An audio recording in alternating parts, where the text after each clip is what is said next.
जय केदारनाथ. आता मी केदारनाथची यात्रा करत आहोत. रस्त्यातच पाऊस चालू झालेला आहे. त्यामुळे आणि तर बर्फाचा पाऊस पडलेला आहे. कधी पाऊस येईल 10 मिनिटांनी अर्ध्या तासांनी काही भरोसा नाही. असा एकसारखा कंटिन्यू पाऊस मध्ये मध्ये पडत असतो. आणि आता आता मेचा महिना चालू आहे. हा मेचा महिना चालू आहे, पण तरी पण सुद्धा पाऊस इथे पडत आहे. आपल्या महाराष्ट्रामध्ये उन्हाळा असतो कडक, पण ते मेच्या महिन्यामध्ये सुद्धा एकदम कडक असा पाऊस पडत आहे.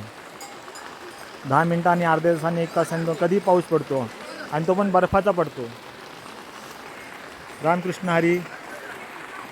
जय केदार. हर हर गंगे. ओम नमः शिवाय.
पावसात सुद्धा लोक चालत आहेत.